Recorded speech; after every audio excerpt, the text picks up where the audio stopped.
"What the hell are you doing here? I removed your name from the guest list yesterday," said my daughter's groom at the wedding I had paid for entirely. I simply smiled. "I'm leaving now, but before that, you should meet 3 women." The scumbag fainted when he saw them. "I'm glad to have you here, have you? Follow my story until the end and comment the city you're watching from, so I can see how far my story has reached. My name is Walter, and I'm 58 years old. 2 years ago, I thought I was the luckiest father in the world because my daughter Amelia was getting married to what seemed like the perfect man. Today, standing in front of this church that cost me everything, I realize how wrong I was. The morning started like any other wedding day should. I woke up at 5:30, showered, and put on the navy suit I'd bought specifically for this occasion. It wasn't expensive, but it was new, and that mattered to me. I wanted to look dignified for my little girl's big day, the same little girl who used to climb into my bed during thunderstorms, who made me breakfast on Father's Day with burnt toast and too much syrup. I drove to the church 40 minutes early because I wanted everything to be perfect. Every detail of this wedding had consumed the last 2 years of my life. After Martha died 3 years ago, Amelia became my whole world. When she announced her engagement to Carl, I knew I had to give her the wedding her mother would have wanted. The flowers alone cost me $4,000. White roses, just like Martha had at our wedding 28 years ago. I remember standing in that florist shop, looking at the price list, feeling my chest tighten. $4,000 was more than I made in a month at the hardware store. But Amelia's eyes lit up when she saw those roses, and I couldn't say no. The venue was another $15,000. A historic mansion with marble floors and crystal chandeliers. Amelia walked through it like she was in a fairy tale, spinning around in the ballroom, laughing in a way I hadn't heard since her mother passed. That laugh was worth every overtime hour I worked. Every weekend I spent painting houses on the side to make extra money. Then there was the dress. $8,000 for a piece of silk and lace that she'd wear for one day. When the seamstress called to schedule the final fitting, I had to ask my supervisor for an advance on my paycheck. The embarrassment burned, but I swallowed it down. This was for Amelia. The catering, the band, the photographer, the cake, the invitations printed on expensive paper that felt like velvet between my fingers. Each expense chipped away at my savings, then my retirement fund, then forced me to take out loans I wasn't sure I could repay. But every time I felt overwhelmed, I'd picture Martha watching from wherever she was, smiling because our daughter was happy. I sold my truck and bought a used sedan that barely ran. I canceled my cable, stopped eating lunch at work, bought generic groceries, and wore the same 3 shirts in rotation. My back ached from all the extra work, painting houses until midnight, then getting up at 6 for my regular job. But it was temporary. After the wedding, I could get back on my feet. Standing in front of the church this morning, I felt proud. The white ribbon on the doors, the flower arrangements flanking the entrance, the elegant programs stacked neatly on the table, everything looked exactly like the magazine photos Amelia had shown me. I'd done it. I'd given my daughter the perfect wedding. That's when I saw Carl walking toward me, straightening his tie with that smug expression I'd learned to tolerate over the past year. He looked expensive in his tailored tuxedo, every detail perfect, just like always. His family had money, real money, but somehow I was the one who'd paid for everything. "Walter," he said, not bothering with a greeting. "We need to talk." Something in his tone made my stomach drop, but I forced a smile. "Of course, son. What's on your mind?" He glanced around, making sure no one could hear us, then looked back at me with those cold blue eyes. "There's been a change of plans. You're not walking Amelia down the aisle." The words hit me like a physical blow. I actually stepped backward, my hand reaching for the church door to steady myself. "What do you mean? I'm her father." Carl shrugged, adjusting his cufflinks like we were discussing the weather. "My father flew in from Boston this morning. He's going to do it. It'll look better for the photos." "Look better?" My voice cracked, despite my efforts to stay calm. "I paid for this entire wedding, Carl. Every flower, every meal, every single detail." He tilted his head, studying me like I was something unpleasant he'd found on his shoe. "And we appreciate that, we really do. But this is about what's best for everyone." The church bells started ringing, signaling that guests were arriving. I could see cars pulling into the parking lot, people I'd invited, people I'd worked extra shifts to afford dinner for. My hands were shaking. "Carl, please. She's my only child. Her mother isn't here to see this. Walking her down that aisle is all I have left." For a moment, something flickered in his expression. I thought maybe I'd reached him. Maybe he remembered that I was the man who'd welcomed him into our family, who'd trusted him with my daughter's happiness. Instead, he smiled that practiced smile he used when he wanted something. "Walter, don't make this harder than it needs to be. You've done your part. Now it's time to step back and let the real family handle things." The real family. Those words echoed in my head as I watched him walk back toward the church entrance. I stood there for several minutes, watching guests arrive, watching Carl greet them with that charming smile, watching my daughter's perfect day unfold without me in it. I thought about Martha, about how she'd held Amelia in the hospital the day she was born, whispering promises about all the wonderful things we'd see her do. I thought about dance recitals and soccer games, about helping with homework at the kitchen table, about teaching her to drive in the empty mall parking lot. I thought about every sacrifice I'd made in the last 2 years, every ache in my back from extra work, every meal I'd skipped to save money, every night I'd lain awake worried about paying the bills, and then I thought about something else. Something I'd discovered 3 weeks ago that changed everything I thought I knew about the man my daughter was marrying. As I walked back toward my car, my phone buzzed with a text message. It was from a number I'd memorized but never wanted to see again. The message was simple. "Are you ready?" I looked back at the church one more time, at the wedding I'd sacrificed everything to create, at the happiness I'd built for a daughter who didn't even know her father had been cast aside. I typed back a single word. Yes. Because sometimes, when you've lost everything else, the truth is all you have left. 3 weeks before the wedding, I was sitting at my kitchen table with Carl, going over the final head count for the reception. Amelia was upstairs getting ready for her bachelorette party, and I was grateful for the chance to talk to my future son-in-law without her hovering over every detail. Carl had his phone out, scrolling through what he said were vendor contacts. He seemed distracted, checking messages every few minutes with that secretive smile I'd started noticing more often. I tried to ignore it, focusing on my handwritten list of guests and table arrangements. "So the final count is 147, I said, adding up the numbers for the 3rd time. "The caterer needs to know by tomorrow morning." Carl mumbled, still staring at his phone screen. His fingers moved quickly across the keyboard, typing something that made him chuckle under his breath. I felt a flicker of irritation. This wedding was costing me everything I had, and he couldn't even focus on the conversation for 10 minutes. But I swallowed the feeling down, reminding myself that he was probably just stressed about the big day. "Carl," I said a little louder. "The caterer?" "Right, yeah, sounds good," he replied without looking up. That's when his phone started buzzing with an incoming call. The name on the screen made my blood freeze. Jessica M. Carl's face went pale as he quickly declined the call, but it was too late. I'd seen it.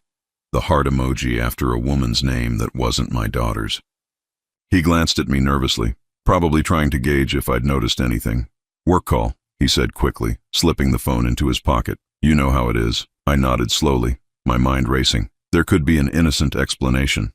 Jessica could be a coworker, a client, a family friend. The heart emoji might not mean anything. But something in Carl's panicked expression told me otherwise. The phone buzzed again, this time with text notifications. Carl pulled it out to silence it, but in his nervousness, he fumbled with the screen. For just a second, I saw the preview of a message. "Can't wait to see you tonight, baby. Same hotel." My stomach dropped. I tried to keep my expression neutral, but inside I felt like I was falling through the floor. Carl managed to silence his phone and shoved it back into his pocket, avoiding my eyes. "Like I said, work stuff," he muttered, but his voice cracked slightly. Amelia's footsteps thundered down the stairs, her excitement filling the room as she bounced into the kitchen wearing a sash that read, "Bride-to-be."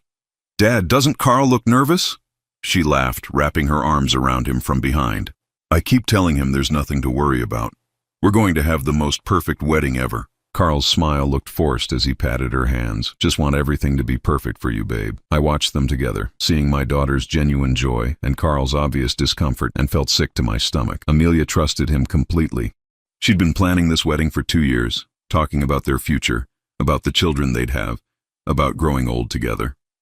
After they left for the bachelorette party, I sat alone in my kitchen, staring at the guest list spreadsheet on my laptop. Every name on that list represented money I'd spent, sacrifices I'd made, dreams I'd invested in my daughter's happiness. And now I was wondering if it was all built on a lie. I told myself I was overreacting. One suspicious text message wasn't proof of anything. But I couldn't shake the image of that heart emoji, or the panic in Carl's eyes when he saw me looking at his phone. Over the next few days, I started paying attention to things I'd previously ignored. The way Carl always kept his phone face down when we were together, how he'd step outside to take certain calls, the nights he claimed to be working late when Amelia was at her book club. A week later, I was at the hardware store when I saw Carl's car parked outside Romano's, an upscale Italian restaurant across the street. It was 2 p.m. on a Tuesday, an odd time for a business lunch. Something made me walk over to the window and look inside. Carl was sitting in a corner booth with a woman I'd never seen before. She was blonde, probably in her 30s, and they were leaning across the table toward each other in a way that was unmistakably intimate. She was laughing at something he was saying, and he was looking at her the way he used to look at Amelia when they first started dating. I stood there for several minutes, watching them share dessert from the same plate, watching him reach across to touch her hand, watching her lean in to whisper something in his ear that made him grin. My chest felt tight, like I couldn't get enough air. When I got home that night, Amelia was at my kitchen table with fabric samples spread everywhere, debating between ivory and champagne for the table runners. "Dad, you look tired," she said, glancing up from her samples. "You've been working too hard lately." I wanted to tell her what I'd seen.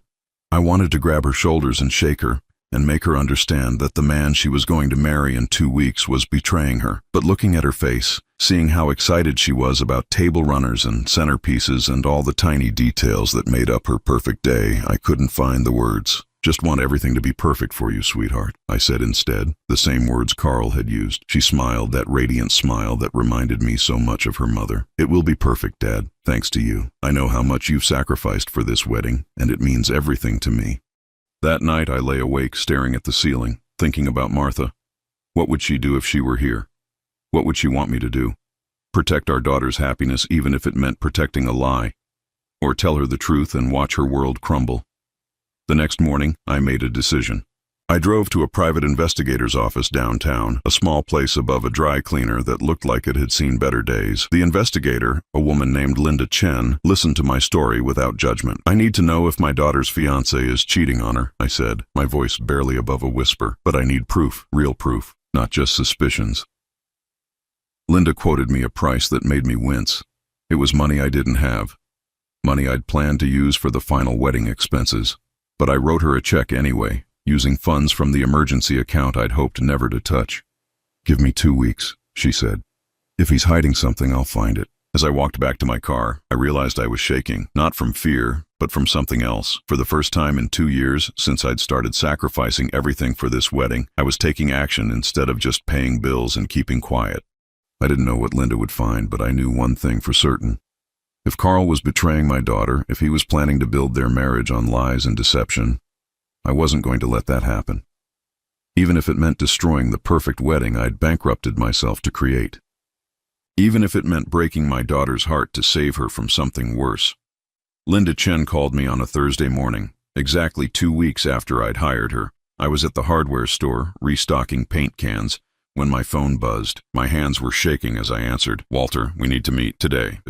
Her voice was professional, but strained, and I knew immediately that she'd found something I didn't want to hear. We arranged to meet at a diner on the other side of town, somewhere I was unlikely to run into anyone I knew. Linda was already there when I arrived, sitting in a corner booth with a manila envelope thick enough to contain my worst fears. She looked up as I approached, her expression a mixture of sympathy and disgust. "Sit down, Walter. You're going to need to." I slid into the booth across from her, my stomach already twisting into knots. She opened the envelope and pulled out a stack of photographs, placing them face down on the table between us. "I'll give it to you straight," she said. "Your daughter's fiancé is involved with 3 different women, not just one, 3. The words hit me like a physical blow. I'd expected 1 affair, maybe 2 at most. But 3? I felt dizzy, like the air had been sucked out of the room. Linda flipped over the first photograph. It showed Carl entering a hotel with the blonde woman I'd seen at Romano's. The timestamp showed it was taken just 5 days ago, during what he'd told Amelia was a business trip to Dallas. "This is Jessica Morrison," Linda explained. "Real estate agent, divorced, 2 kids. They've been meeting at the Marriott downtown twice a week for the past 4 months. She flipped over the second photo. Carl with a different woman, this one brunette, younger, walking hand in hand through a park I recognized as being about 20 minutes from Amelia's apartment. Rachel Santos, 26, works at a marketing firm. This has been going on for about 6 months. He told her he was single, by the way. She has no idea about the wedding." My mouth went dry. I reached for my coffee with trembling hands, trying to process what I was hearing. 6 months.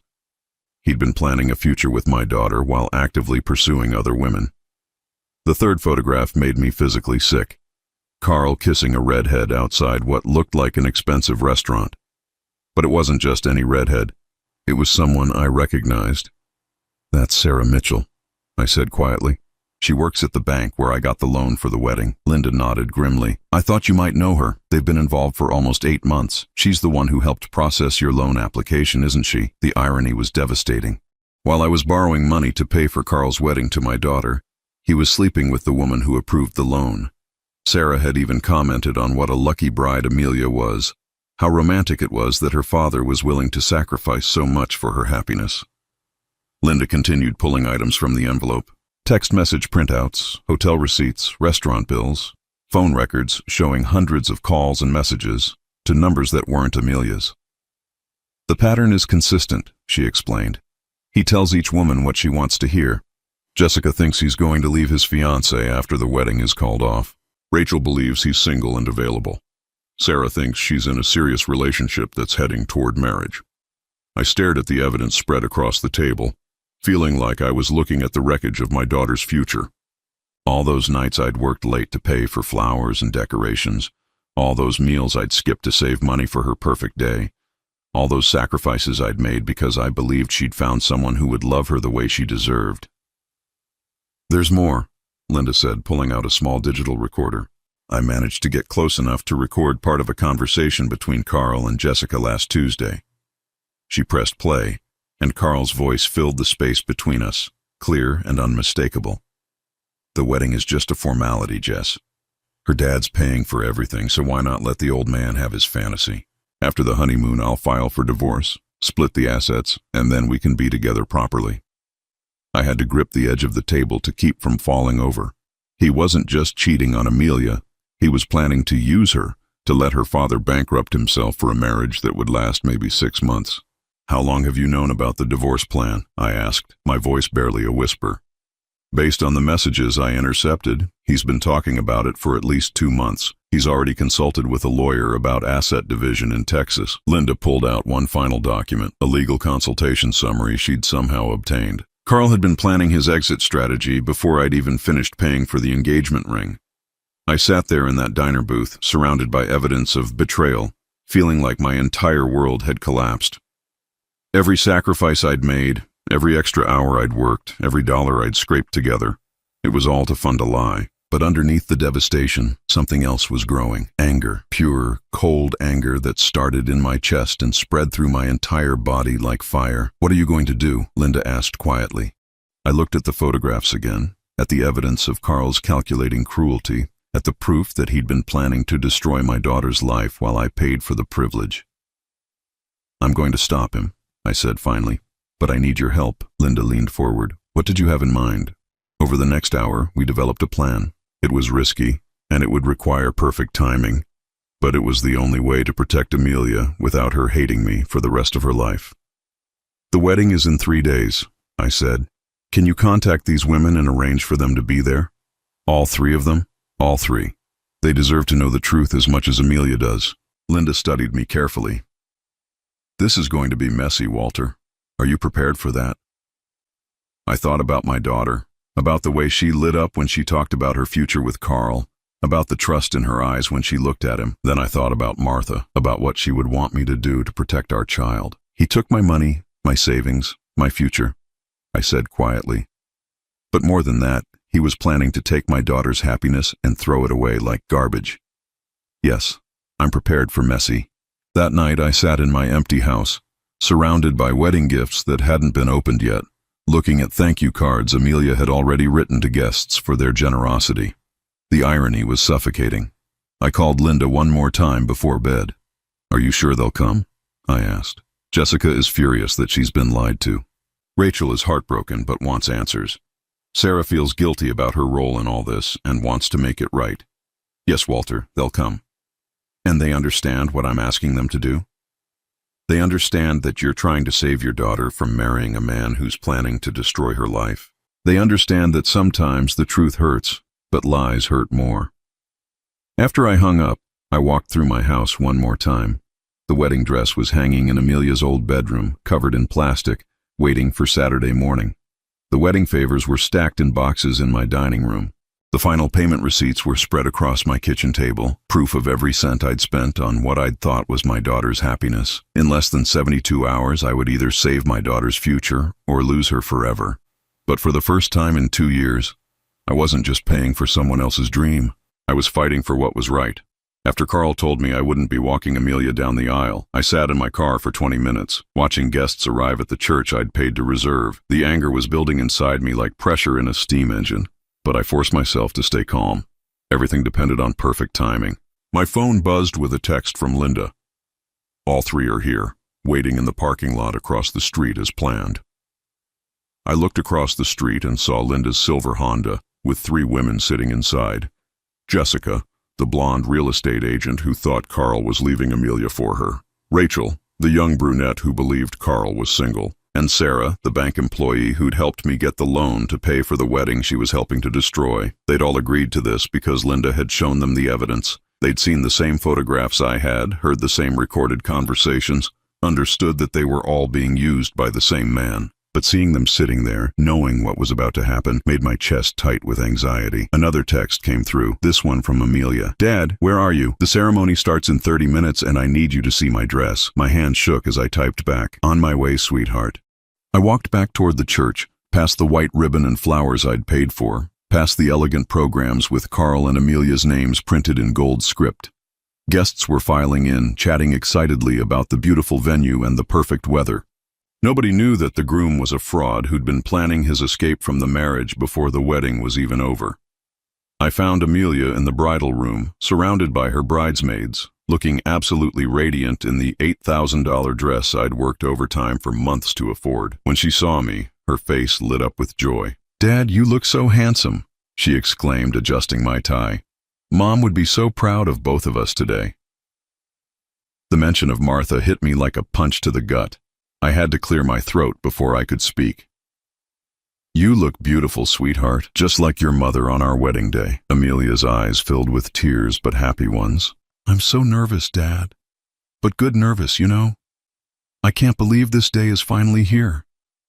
Thank you for everything you've done to make this possible." I hugged her tightly, breathing in the scent of her perfume, trying to memorize the feeling of holding my daughter while she was still happy, still innocent, still believing in fairy tales. "Amelia," I started, then stopped. Part of me wanted to tell her everything right then, to spare her the public humiliation that was coming. But I knew she wouldn't believe me without proof, and by the time I could show her the evidence, Carl would have talked his way out of it. "What is it, Dad?" "I just want you to know that no matter what happens today, I love you more than anything in this world, and everything I've ever done has been to protect you and make you happy." She looked at me strangely, probably wondering why I sounded so serious. "I know that, Dad. You're the best father anyone could ask for." One of the bridesmaids interrupted to tell us the ceremony was about to begin. I kissed Amelia's forehead and walked back toward the main church, my heart pounding so hard I could hear it over the organ music. The church was packed. Every seat I'd paid to reserve was filled with guests admiring the decorations I'd sacrificed to buy. At the front, Carl stood waiting in his expensive tuxedo, looking confident and charming, completely unaware that his secrets were about to destroy him. I took my assigned seat in the front row, next to Carl's parents who had flown in from Boston. His father, the man who would be walking my daughter down the aisle in my place, gave me a condescending nod. "Beautiful ceremony," he said. "Carl certainly knows how to do things properly." I gritted my teeth and nodded back. If only he knew what his son had been doing while I paid for his proper ceremony. The music changed, signaling that the ceremony was about to begin. The wedding party processed down the aisle I'd paid to decorate, past the flowers I'd worked extra jobs to afford, toward the altar where my daughter would promise her life to a man who was planning to throw that promise away. Then Amelia appeared at the back of the church, radiant and glowing, her arm linked with Carl's father instead of mine. The sight of another man escorting my daughter down the aisle I'd paid for, while I sat powerless in the audience, made my anger flare white-hot. She reached the altar and Carl took her hands, smiling that practiced smile he'd perfected for public consumption. The minister began speaking about love and commitment and lifelong promises, words that meant nothing to the man who'd been cheating on his bride-to-be with 3 different women. I looked at my watch. In exactly 10 minutes, Linda would send the signal. In 10 minutes, this farce would be over, and Carl's carefully constructed lies would crumble. The minister was asking if anyone had any reason why Carl and Amelia shouldn't be married when my phone vibrated with Linda's text, "Ready when you are, ready when you..." I stood up slowly, my legs unsteady but my resolve rock solid. The entire church turned to look at me, including Amelia and Carl. My daughter's face showed confusion, but Carl's showed something else, the first flicker of fear. "Actually," I said, my voice carrying clearly through the church, "there's something everyone needs to know before this ceremony continues." Murmurs rippled through the crowd. Amelia's face went pale. Carl's jaw tightened, and I saw him calculating, trying to figure out how to control the situation. "Walter," he said, trying to sound calm and reasonable, "maybe we should discuss this privately." I shook my head, walking slowly toward the center aisle so everyone could see me clearly. "No, Carl, this is exactly where it needs to be discussed. In front of everyone who came here believing they were witnessing the beginning of a real marriage." The church fell completely silent. I could hear my own heartbeat, could feel the weight of everyone's attention. "Before my daughter promises her life to you," I continued, looking directly at Carl, "I think she deserves to meet 3 women who know you very well, 3 women you've been seeing while she planned your wedding." Carl's face went white. "That's ridiculous. You're obviously having some kind of breakdown." But his voice cracked slightly, and I saw panic beginning to replace his composure. I pulled out my phone and sent Linda the signal. Through the church windows, I could see 3 figures walking across the parking lot toward the front entrance. "That's funny, Carl," I said, my voice getting stronger with every word, "because these 3 women have some very interesting things to say about your relationship with them, and some very interesting evidence to back it up." The church doors opened, and Jessica, Rachel, and Sarah walked in together, their faces grim but determined. The collective gasp from the wedding guests was audible. Carl looked like he was about to be sick. "Who are these people?" Amelia whispered, but her voice carried in the silence. I turned to face my daughter, my heart breaking for what I was about to put her through, but knowing it was the only way to save her. "These are the women your fiancé has been betraying you with, sweetheart, and they're here to tell you the truth about the man you were about to marry." The silence in the church was deafening. 300 guests sat frozen in their seats, watching as Jessica, Rachel, and Sarah walked slowly down the aisle I'd paid to decorate. Their footsteps echoed off the marble floors like a funeral march. Amelia stood at the altar in her $8,000 dress, her bouquet trembling in her hands, looking back and forth between the approaching women and Carl with growing horror in her eyes. "Carl," she whispered, her voice barely audible, "what's going on? Who are these women?" Carl's face had gone from white to gray. Sweat was beading on his forehead despite the air conditioning I'd paid extra to ensure worked perfectly. He opened his mouth, then closed it, then opened it again like a fish gasping for air. "This is insane," he finally managed. "Walter's lost his mind. I don't know who these people are." But his voice was shaking, and everyone in the church could hear the lie in it. Jessica reached the front first. She was wearing a simple black dress, her blonde hair pulled back severely, her makeup smudged from crying in the car. She looked at Carl with pure disgust, then turned to face Amelia. "I'm Jessica Morrison," she said, her voice clear and steady. "And I've been sleeping with your fiancé twice a week for the past 4 months. A collective gasp rippled through the church. Someone's phone clattered to the floor. In the front row, Carl's mother clutched her pearls and whispered, "Oh my God." Amelia staggered backward, her bouquet falling from her hands and scattering white roses across the altar. "That's not true. That can't be true." Jessica reached into her purse and pulled out her phone. He told me he was going to call off the wedding, that you two weren't really in love anymore, that your father was pressuring him to go through with it, but after today, he'd be free. She scrolled through her messages, then held up the phone so everyone could see the screen. Here's a text from last Tuesday. Can't wait for this wedding circus to be over so we can start our real life together. Carl lunged toward Jessica, trying to grab the phone. That's fake. She's making this up. But Rachel stepped forward, blocking his path. The young brunette looked heartbroken but determined. I'm Rachel Santos, she announced, and Carl told me he was single. We've been dating for 6 months. He said he loved me and wanted to move in together after his business situation was resolved. She pulled out a small jewelry box from her purse.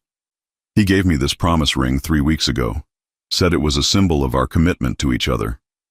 Amelia made a sound like a wounded animal.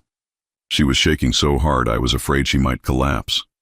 Show them the photos, I called out, my voice cutting through the chaos. Rachel nodded and pulled out printed photographs. Pictures of her and Carl holding hands in restaurants, kissing in parking lots, looking like a happy couple in love. She held them up for everyone to see. He took me to Romano's last month, Rachel said, her voice breaking slightly. Said it was our 6-month anniversary. He ordered champagne and told me I was the most important person in his life. That's when Sarah stepped forward. The red-haired bank employee looked sick to her stomach, but she squared her shoulders and faced the crowd. I'm Sarah Mitchell, and I work at First National Bank. I'm the one who processed Mr. Henderson's loan application for this wedding. She looked directly at me with tears in her eyes. I'm so sorry, Walter. I had no idea. She turned to address the entire church. Carl and I have been involved for 8 months. He told me his engagement was a business arrangement, that there was no love between him and Amelia. He said after the wedding, he'd get divorced and we'd get married. Sarah pulled out a folder thick with documents. He's already consulted with a divorce attorney.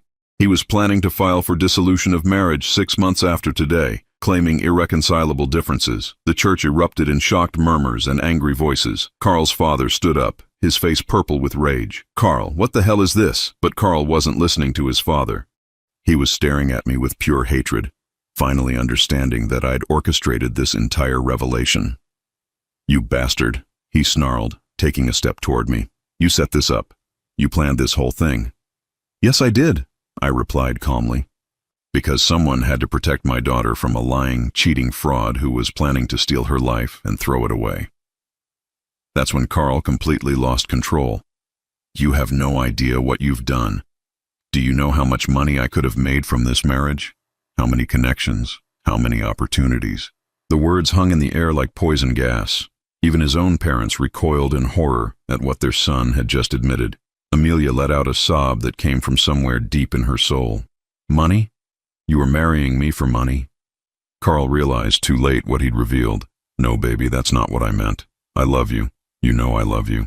But Amelia was backing away from him, shaking her head violently. You don't love me. You never loved me. This whole thing, our whole relationship, it was all fake. Jessica stepped closer to Amelia, her voice gentle now. He told me you were cold, that you didn't understand him. He said your father was controlling and manipulative, that he felt trapped. He told me you were just friends, Rachel added quietly, that you were helping him maintain appearances for his family's business connections. Sarah nodded. He said the engagement was his parents' idea, that he was going along with it until he could figure out how to get out of it without causing a scandal. Each revelation hit Amelia like a physical blow. I watched my daughter's world crumble piece by piece, watched her realize that everything she'd believed about her relationship was a lie. The minister, who had been standing frozen throughout this entire scene, finally found his voice. I think we should postpone this ceremony. There isn't going to be a ceremony, Amelia said, her voice hollow and broken. She started pulling at her engagement ring with shaking fingers. There isn't going to be a marriage. Carl made one last, desperate attempt to salvage the situation. Amelia, please, let me explain. These women are lying. They're trying to break us up because they're jealous. But Amelia wasn't listening. She finally got the ring off and threw it at his feet with such force that it bounced off the marble floor and rolled under a pew. Get away from me, she whispered. Get away from me and never come back. That's when Carl's composure finally shattered completely. His face contorted with rage as he turned on me. This is all your fault, he screamed. You couldn't just let her be happy. You had to destroy everything. He took a step toward me, his hands clenched into fists, but he never made it. The stress, the humiliation, the complete collapse of his carefully constructed lies hit him all at once. His eyes rolled back in his head, and he collapsed to the floor in a dead faint, his expensive tuxedo crumpling around him like a discarded costume. The church erupted in chaos. People were standing, talking, crying, taking pictures with their phones. Carl's parents rushed to help their unconscious son, while his groomsmen stood around looking shocked and useless. Through it all, Amelia stood perfectly still at the altar, staring down at Carl's motionless form with an expression I'd never seen before. Not sadness, not anger, but something colder. Recognition, maybe. Understanding of how completely she'd been fooled. I walked slowly toward my daughter, past the scattered rose petals and the abandoned wedding programs, past the evidence of every sacrifice I'd made to create this day that had turned into a nightmare. When I reached her, she looked up at me with tears streaming down her face. "Dad," she whispered, "how long have you known?" 3 weeks, I said quietly. I hired a private investigator to find out for sure. She nodded slowly, like she was processing information she'd suspected but hadn't wanted to believe. "You spent all that money on the investigation, money you didn't have." "Yes." "And you planned this whole confrontation. You arranged for these women to be here." "Yes." She was quiet for a long moment, looking around at the chaos surrounding us, at the wedding that had cost me everything and meant nothing. Finally, she spoke. "Thank you, Dad. Thank you for saving me." And then she collapsed into my arms, sobbing against my chest while the church emptied around us and Carl's unconscious form was carried out by paramedics who had been called by someone in the crowd. I held my daughter tightly, stroking her hair the way I had when she was little and had nightmares, whispering that everything would be okay. The wedding was over. The money was gone. But for the first time in 3 weeks, I felt like I could breathe again. 6 months after the wedding that never was, I was sitting on the front porch of Martha's mother's house, watching Amelia paint the shutters a soft blue color that reminded me of spring mornings. The house had been sitting empty since Grandma Rose passed 2 years ago, and Amelia had suggested we fix it up together. "What do you think, Dad?" she called out, stepping back to admire her work. "Too bright?" "It's perfect, sweetheart," I said, meaning it. Everything about this moment was perfect. The morning sunshine, the sound of birds in the oak tree Martha's father had planted 30 years ago, my daughter's laughter as she got more paint on herself than on the shutters. We'd been living here together for 4 months now, splitting the mortgage on my hardware store salary and her income from the art therapy job she'd started in March. It wasn't much money, but it was enough. More than enough, actually. For the first time in years, I wasn't lying awake at night worried about bills or sacrificing meals to save pennies. The house was small. 3 bedrooms, 2 bathrooms, a kitchen that needed updating, and a living room with hardwood floors that creaked when you walked across them. But it felt like home in a way that my old place never had. Maybe because Martha had spent summers here as a child, or maybe because Amelia and I were building something new here, something that belonged to just us. "Remember when Mom used to bring me here for Grandma's Sunday dinners?" Amelia asked, settling down on the porch steps beside me. She had paint in her hair and a smudge of blue on her cheek, and she looked happier than I'd seen her in years. "You were maybe 6 years old," I said, smiling at the memory. "You used to help Grandma Rose make her famous apple pie, but you'd eat more apples than went into the filling." Amelia laughed. "And you and Grandpa would sit right here on this porch talking about baseball and complaining about the weather."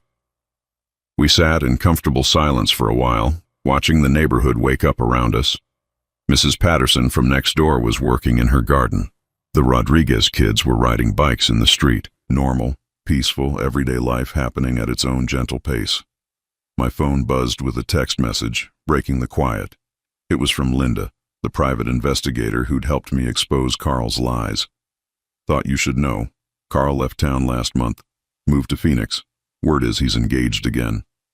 I showed the message to Amelia.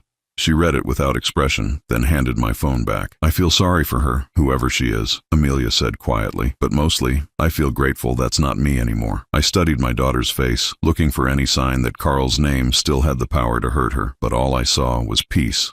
She'd been going to therapy twice a week since March, working through what she called her trust issues and what I called learning to spot liars and users before they could do damage. "Do you ever regret it?" I asked. The way everything happened, I mean. The public scene, the humiliation. Amelia was quiet for a long moment, considering the question seriously. Sometimes I think about how embarrassed I was, walking out of that church with everyone staring. But then I remember what would have happened if you hadn't stopped it. She picked at a chip of paint on the porch railing. I would have married him. We would have gone on that honeymoon to Hawaii that you paid for. I would have believed everything was perfect for maybe 6 months, maybe a year. Then he would have divorced me, taken half of everything, and left me broken and cynical. She looked at me with those clear brown eyes that reminded me so much of Martha. Instead, I learned the truth when I was still strong enough to handle it, when I still had my dad to catch me when I fell. A car pulled into our driveway, a sensible silver Honda that belonged to Tom Rodriguez, our neighbor's older brother who'd been coming around more and more often lately. He worked as a paramedic and had the kind of steady, honest nature that I appreciated. More importantly, he made Amelia smile. "Hope I'm not interrupting," Tom said, getting out of his car with a bag of groceries in his arms. "I was at the store and remembered you mentioned wanting to try that new recipe." "You're not interrupting," Amelia said, her face lighting up in a way that was completely natural, completely unguarded. Dad and I were just taking a break from painting. I watched them together, the easy way they talked, the way Tom automatically handed her a bottle of water from his grocery bag, the way she unconsciously leaned toward him when he sat down on the steps beside her. There was nothing calculated about it, nothing performed or manipulated, just two people who genuinely enjoyed each other's company. "How's the house coming along?" Tom asked, looking around at our renovation project. "Slowly but surely," I replied. "Amelia's got grand plans for every room, but we're taking our time with it." "That's the best way," Tom agreed. "Build something that lasts." Later that evening, after Tom had helped us move some furniture and shared dinner with us, I was washing dishes in the kitchen when Amelia came up beside me with a dish towel. "He's nice, Dad," she said quietly, starting to dry the plates I handed her. "Yes, he is. Different from Carl. Completely different." I nodded, understanding what she was really saying. Tom didn't charm or impress or overwhelm. He simply showed up, consistently and genuinely, without any agenda beyond spending time with someone he cared about. "Take your time, sweetheart," I said. "There's no rush for anything." "I know. That's what I like about him. He's not pushing for anything, not trying to convince me of anything. He just is." We finished the dishes in comfortable silence, then moved to the living room where Tom was reading one of Martha's old books from the shelf we'd rescued from storage. "I should head home," he said, setting the book down carefully. "Early shift tomorrow." After he left, Amelia and I sat on the couch watching an old movie on the small television we'd bought at a yard sale. It wasn't fancy, but it worked, and that seemed to be our motto for everything these days. Simple, functional, real. "Dad," Amelia said during a commercial break, "I've been thinking about something." "What's that?" "The money you spent on the wedding. All those loans and overtime hours and sacrifices. Do you ever regret it?" I considered the question carefully. The truth was, I was still paying off those loans. My retirement fund was gone, my savings were depleted, and I was working more hours than a 58-year-old man should have to work. By any financial measure, Carl's betrayal had cost me dearly. "No," I said finally, "I don't regret it." "But it was so much money, Dad. Years of savings, your retirement." "Money comes and goes," I said, meaning it. "But you only get one chance to protect your child when they really need you. One chance to stand up and fight for what's right." I looked around our small living room, at the second-hand furniture and discount store decorations, at the life we were building together on a much smaller budget, but with much greater peace. "Besides," I added, "look what we got instead. This house, this life, this chance to start over. You happy and healthy and learning to trust again. Me getting to be your dad instead of just your financier." Amelia leaned against my shoulder the way she used to when she was little. "I'm sorry it took me so long to see what was important. You were in love, or you thought you were. There's nothing to be sorry for." As we watched the rest of the movie, I thought about that day at the church 6 months ago. The chaos, the tears, the dramatic collapse of everything I'd worked so hard to create. It had felt like the end of the world at the time. But sitting here now, in this quiet house with my daughter safe beside me, I realized it hadn't been an ending at all. It had been a beginning. The beginning of a smaller, simpler, more honest life. The beginning of a relationship with Amelia based on truth instead of transactions. The beginning of understanding that sometimes losing everything you thought you wanted is the only way to find everything you actually need. Outside, the neighborhood settled into evening quiet. Mrs. Patterson turned off her porch light. The Rodriguez kids called their bicycles inside for the night. Tom's house across the street glowed with warm yellow light from his kitchen window. Tomorrow, Amelia and I would finish painting the shutters. This weekend, we'd plant the small garden she'd been planning. Next month, we'd start renovating the bathroom with materials I could actually afford. Small projects, small dreams, small victories, but they were ours, built on truth and paid for with honest work and genuine love. Carl could keep his schemes and his lies and his grand plans that crumbled at the first touch of reality. This quiet, simple happiness was worth more than all the money I'd lost and all the dreams I'd given up. It was worth everything. Now I'm curious about you who listened to my story. What would you do if you were in my place? Have you ever been through something similar? Comment below, and meanwhile, I'm leaving on the final screen 2 other stories that are channel favorites, and they will definitely surprise you. Thank you for watching until here.